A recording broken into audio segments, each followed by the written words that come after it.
สองครับถึง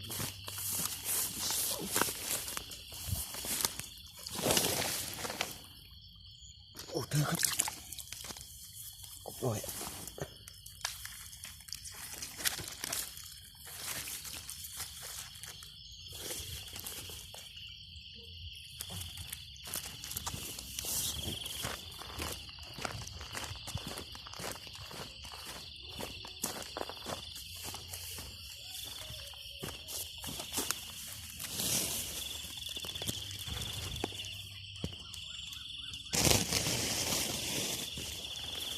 ตามหลังที่สามครับที่สามถึงกบหน่อยตัวนึงครับ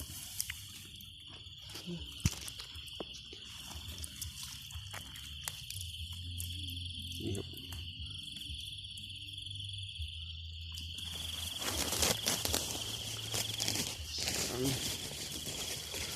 เอ้ยลงไปครับ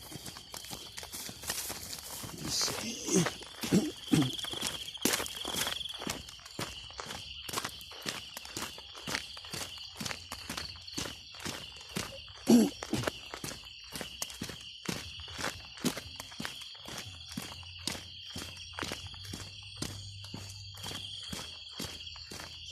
แปดก่อนหลังนิดนึงตามมือมันจะถึงบ่หลังที่สี่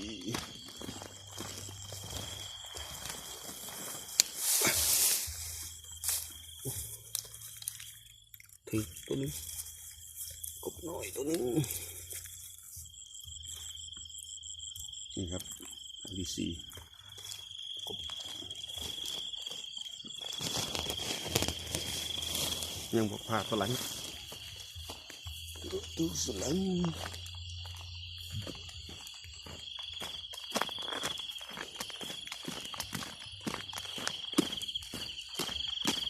สี่หลังสี่ตัว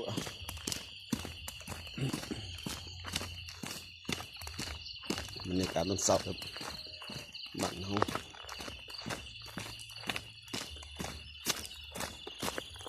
ตามเมืองหลังที่หาต่อครับ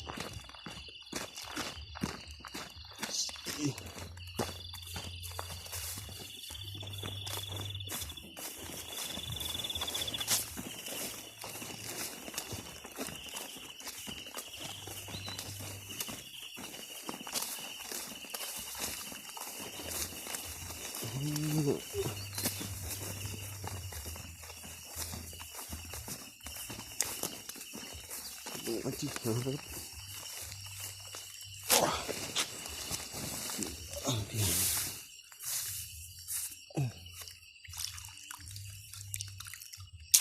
ไม่ถูก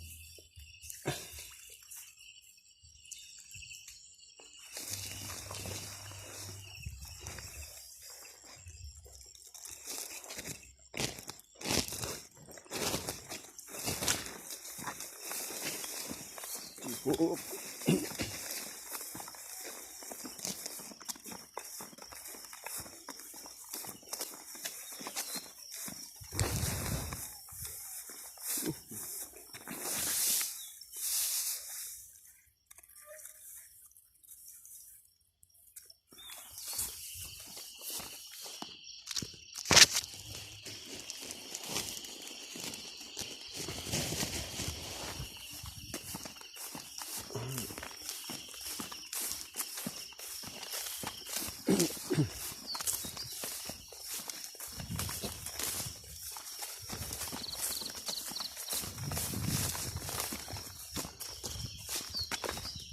หมอกลุ่งหนาครับต้นเสา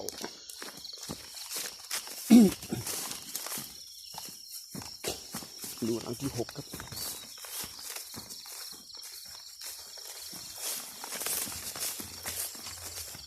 ที่หก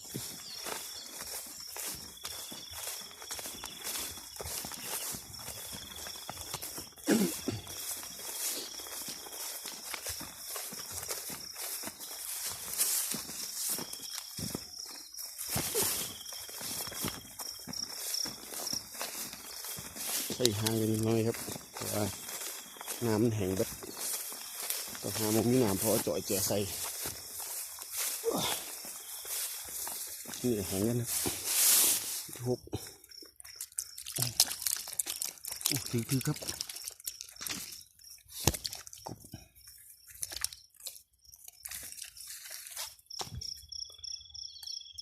3 แต้มครับ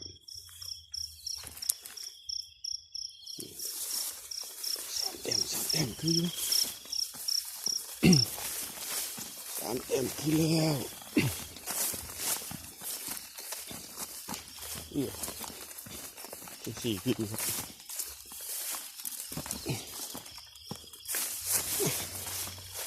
ครับไป1 หลังครับน้ำแห้งก่อนดูหลังที่7ครับที่7โอ้ถือครับ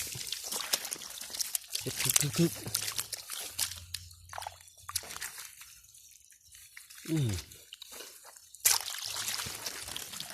นี่ครับจิตก็ได้32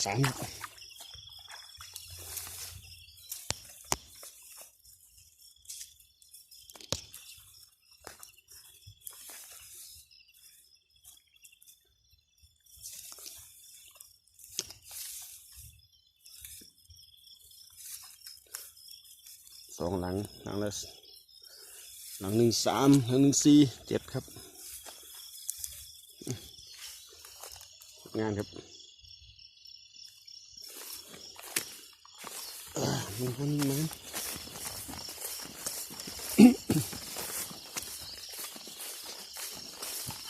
พอได้ปนเลยครับนี่คืออยู่2 3 โต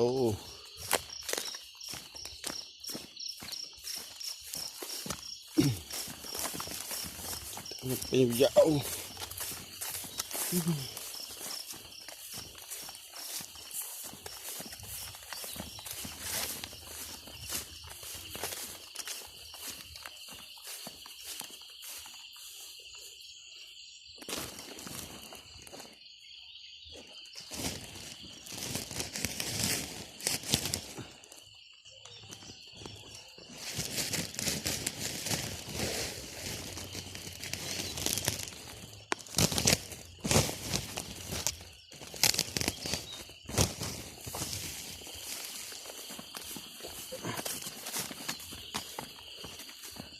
พระอาทิตย์ก็เริ่มขึ้นครับอีกแสงทำไรเดี๋ยวติดตามตอนต่อไปว่าจะเป็นยังไงเบื้องหลังสุดท้ายนะครับ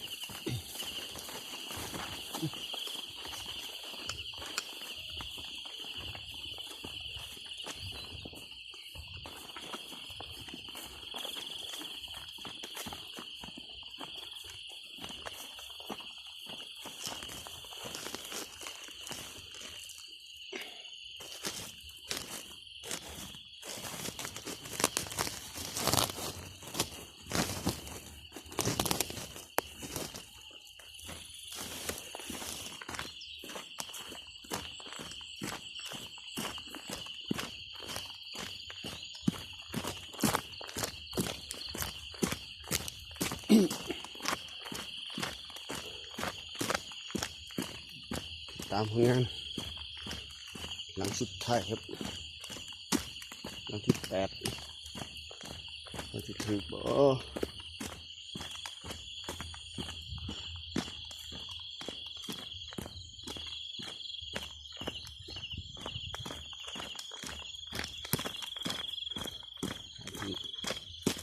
อ้โหครับ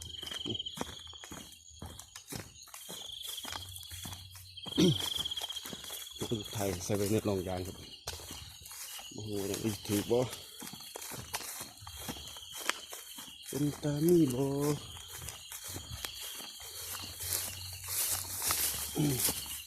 น้ำแห้งเร็วครับคุณโอ้อีก2 ตัวครับนี่ครับ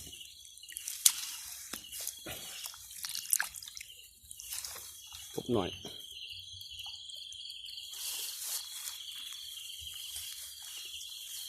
2 ตัวเห็นไหมครับ